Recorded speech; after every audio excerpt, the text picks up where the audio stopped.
오늘의 주요 뉴스입니다. 전국 대부분 지역에 비가 내리면서 오늘부터 2차 장마가 시작됐습니다. 수도권을 중심으로 돌풍과 천둥 번개를 동반한 강한 비가 예상되는데 북상 중인 9호와 10호 태풍도 9월 초순 기상의 변수가 될 것으로 보입니다.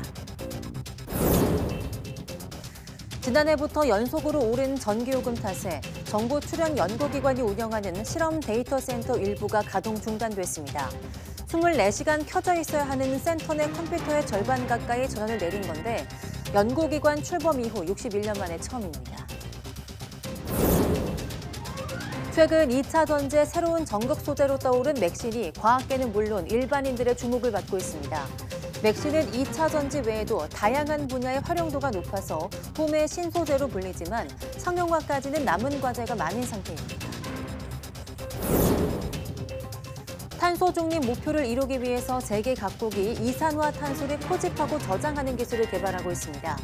호주에서는 이산화탄소를 땅에 묻어서 안전하게 보관하는 세계 최대 규모의 탄소 저장 실험실을 운영하고 있는데 사이언스 투데이가 현장을 취재했습니다.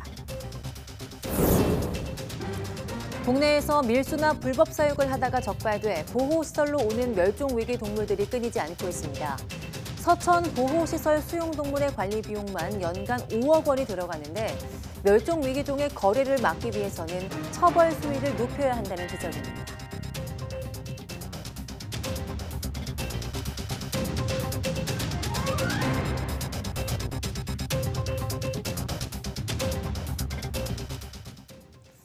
여러분 안녕하십니까? 8월 28일 사이언스 투데이 시작합니다.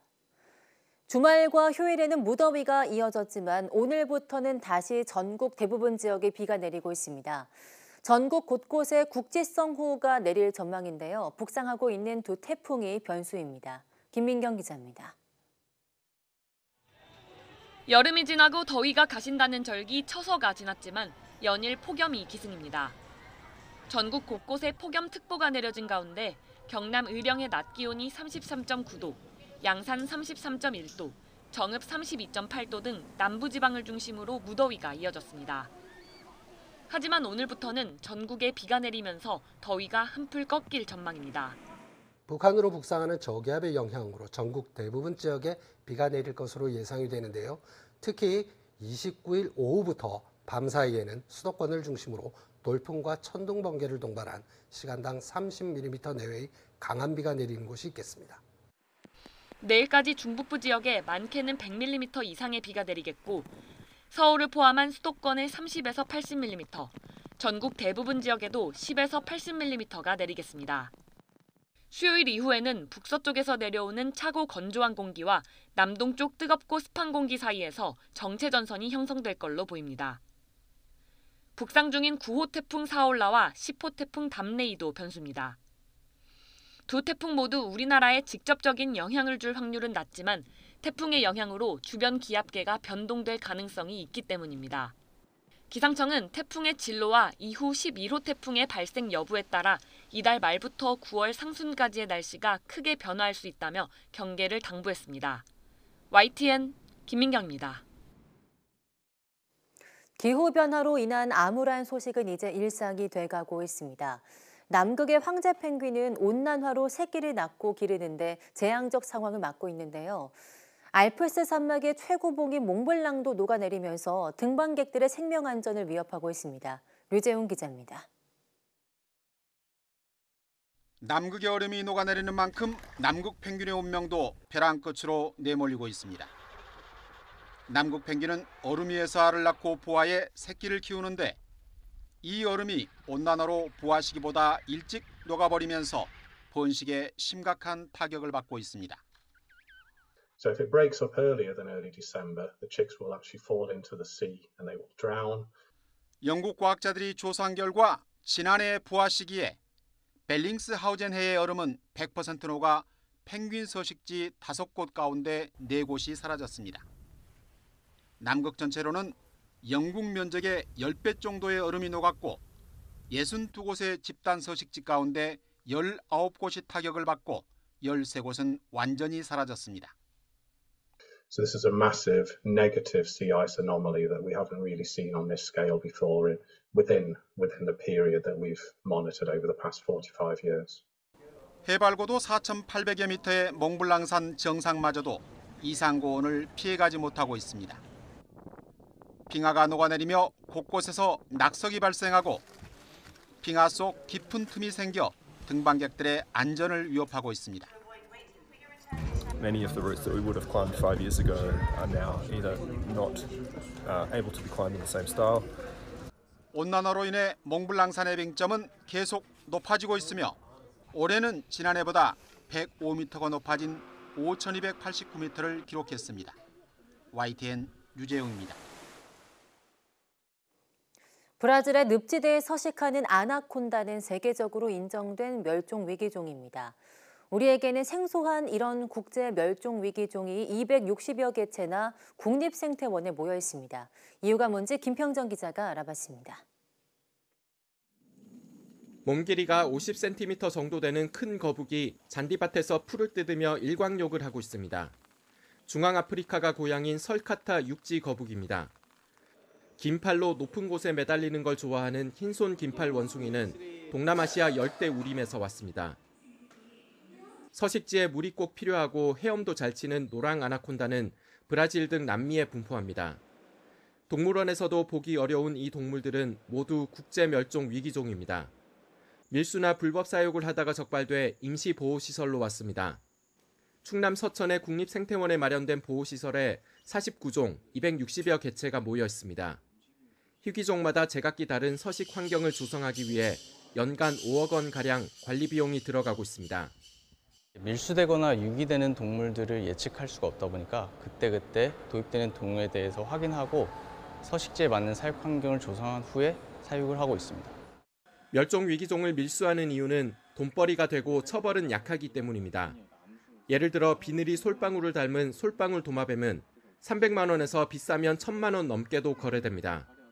반면에 동물 밀수로 적발돼도 벌금은 국내 거래 가격보다 턱없이 낮은 원산지 시장 가격만큼 부과됩니다. 최근엔 몸을 묶어도 소리를 잘 내지 않고 인형과 섞으면 구별하기 어려운 도마뱀과 거북 같은 파충류가 많이 밀수되고 있습니다. 따라서 멸종 위기종의 거래를 막고 동물 복지를 위해서는 밀수와 불법 사육의 처벌 수위를 현실적으로 높이고 근절할 수 있는 대책이 시급하다는 지적입니다. YTN 김평정입니다.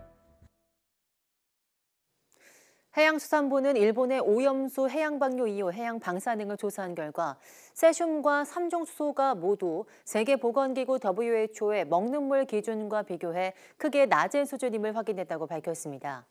해수부는 일본의 오염수 방류 하루 뒤인 25일 우리나라 세계 해역 15개 지점에서 해양 방사능 조사를 진행했고 이 중 남동 해역 5개 지점의 조사 결과를 확인해 발표했습니다. 해수부는 나머지 10개 지점에서 진행한 조사 결과도 확인되는 대로 즉시 공개할 방침입니다. 정부는 92개 지점에서 정밀 분석을 진행하고 108개 지점에서는 세슘 134, 세슘 137, 3종 수소 등에 대해서 신속 분석을 진행하는데 이번에 발표한 조사 결과는 신속 분석 결과입니다.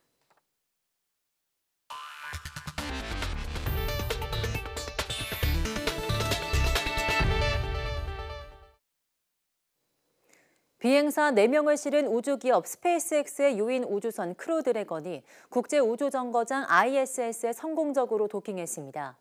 스페이스X는 현지 시간 27일 오전 9시 16분쯤 호주 상공에서 크루 드래건과 ISS 도킹이 이루어졌다고 밝혔습니다.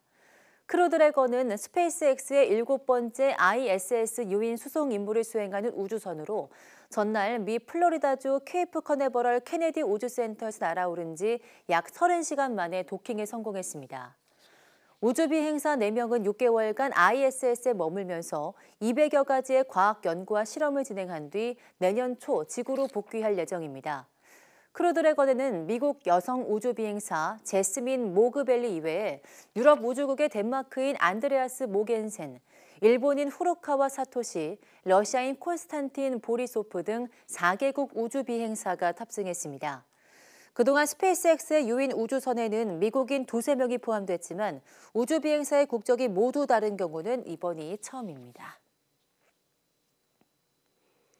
최근 달 남극에 최초로 탐사선을 안착시킨 인도가 이번에는 태양 주변을 돌면서 태양 대기 등을 연구할 인공위성을 곧 발사할 예정입니다. 인도 정부기구인 인도우주연구기구는 아디티아 L1 인공위성의 잠정 발사일을 오는 9월 2일로 정했다고 밝혔다고 인도 일간 더 이코노믹 타임스 등이 보도했습니다. 7개 도구가 탑재된 아디티아 L1은 태양 대기뿐 아니라 태양 자기 폭풍과 그 폭풍이 지구 주변 환경에 미치는 영향 등을 연구하게 됩니다.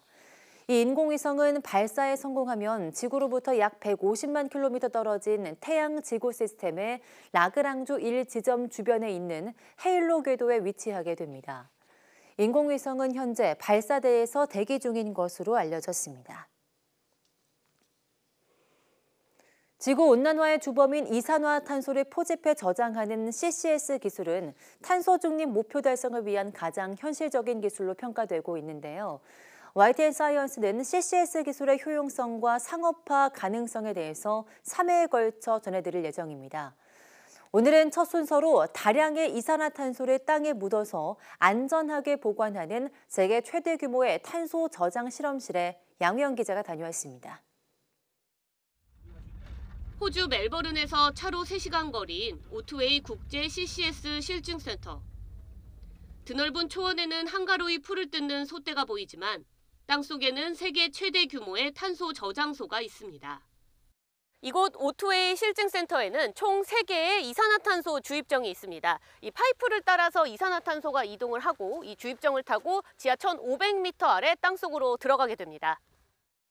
CCS 기술은 화석 연료를 사용할 때 발생하는 이산화탄소를 모아서 땅속에 저장하는 것을 말합니다. 이곳에 매장된 탄소량은 9만 5천 톤, 자동차 2만 3천여 대가 1년 동안 배출하는 양에 맞먹습니다. 땅속으로 들어간 이산화탄소는 고갈된 가스전이나 대염수층에 들어가 물과 섞여 탄산칼슘으로 영구 저장되는데 그 위로 두껍고 단단한 덮개암층이 코르크막의 역할을 하고 있습니다. This carbon dioxide storage formation is extremely stable and has been stable for millions of years. That's one of the reasons why we chose it in the first place.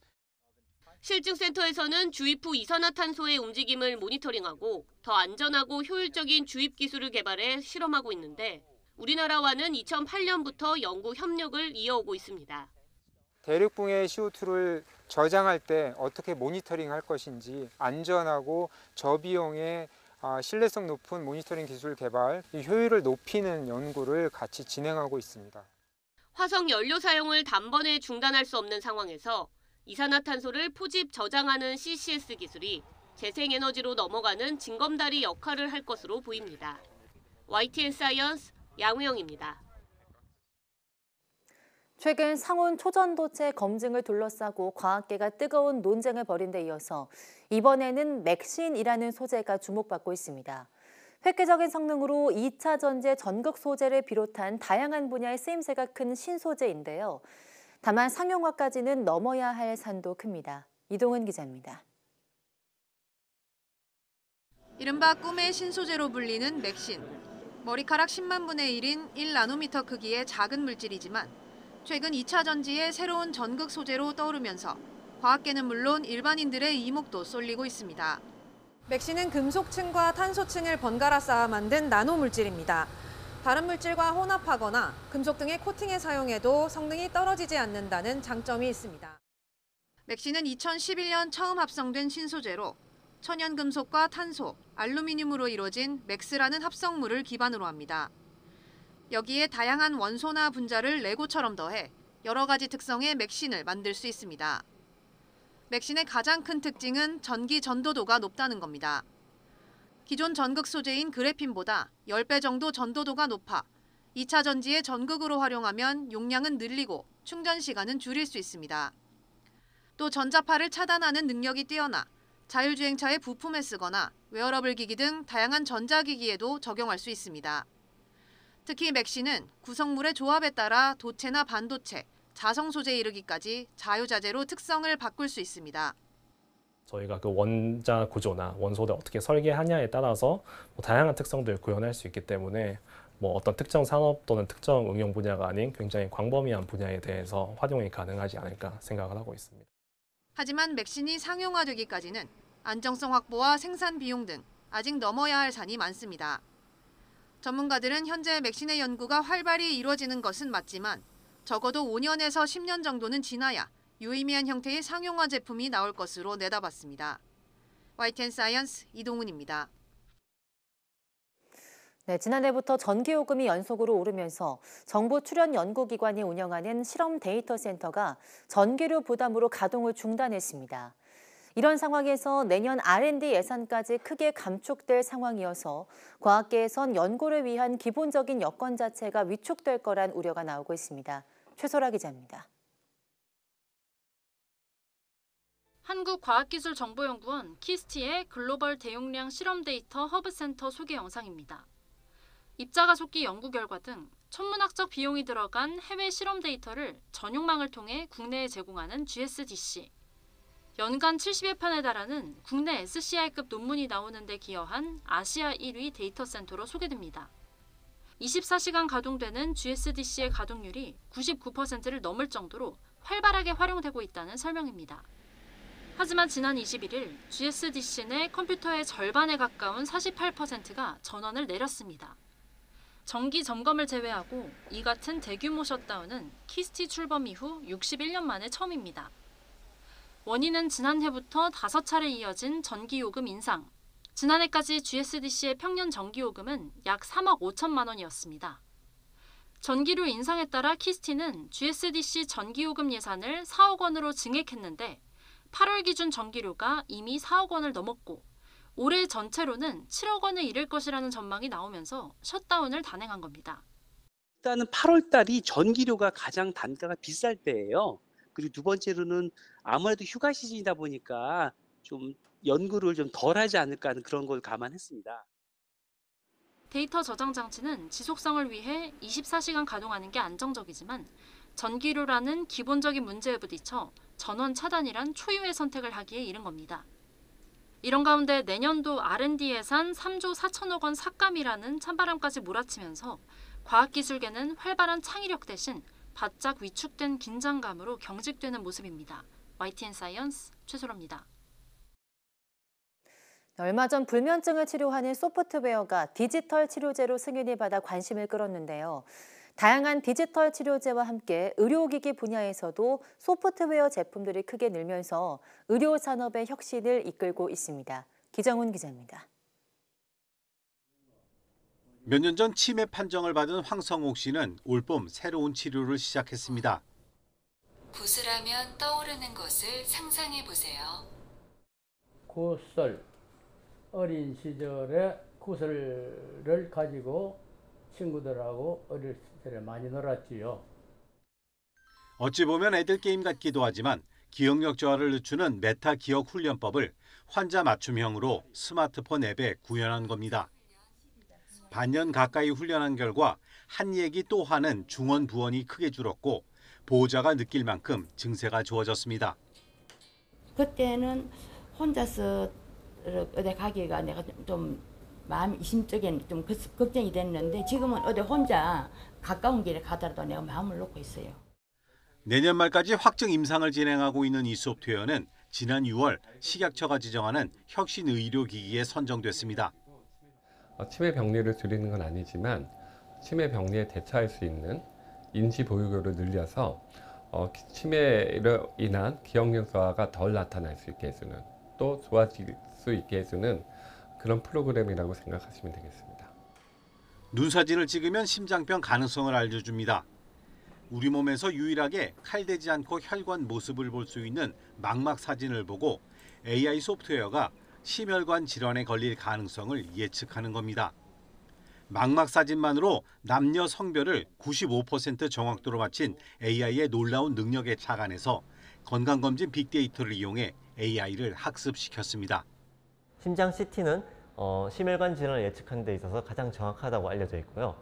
저희는 안저 영상 촬영 이미지 그리고 심장 CT 결과를 매칭한 데이터를 10만 건 이상 모았습니다. 지난해부터 국내 병원에서 실제 사용되기 시작했고 같은 원리로 콩팥 질환 가능성을 예측하는 제품도 준비하고 있습니다. 식약처는 지난 2020년부터 모두 40개의 혁신 의료기기 제품을 선정했는데 이 가운데 67.5%인 27개가 소프트웨어 제품이었습니다.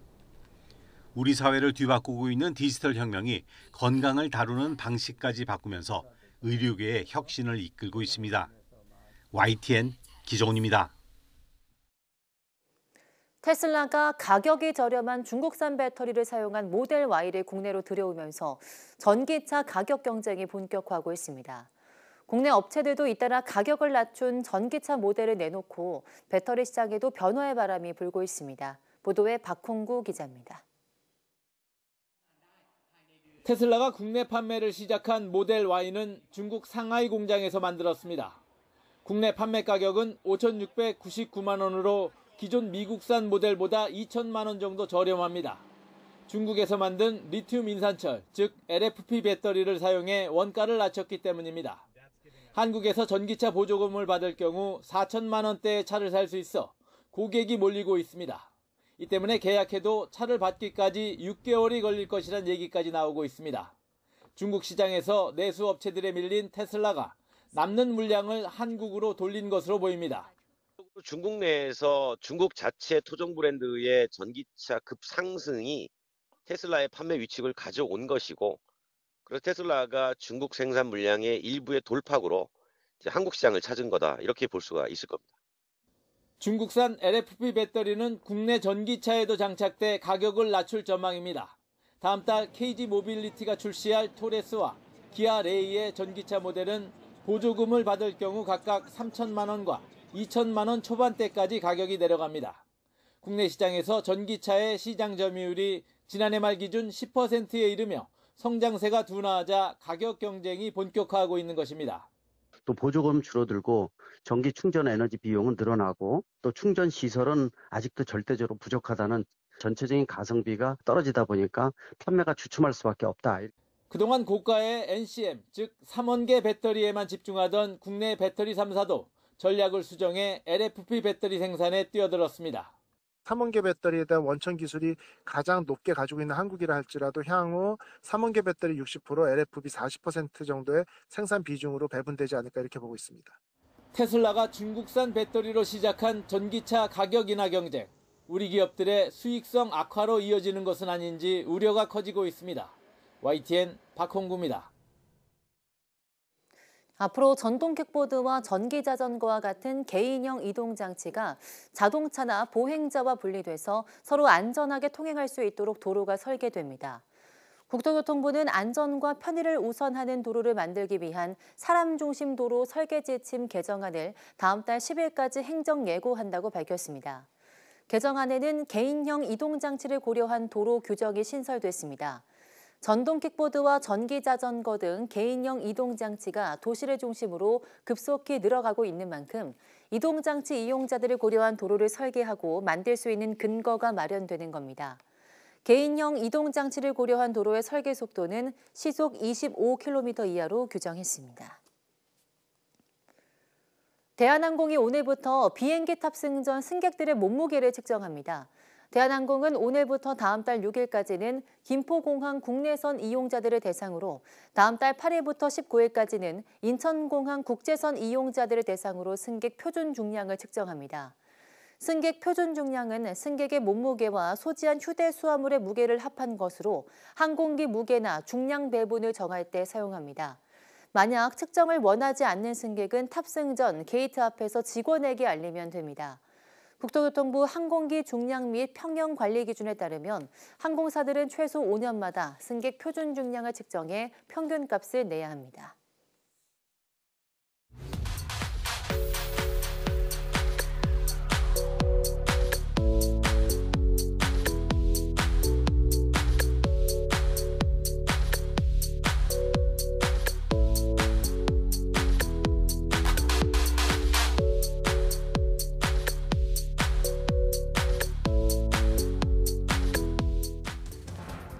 사막이라고 하면 황량하고 척박한 환경이 떠오르곤 하죠.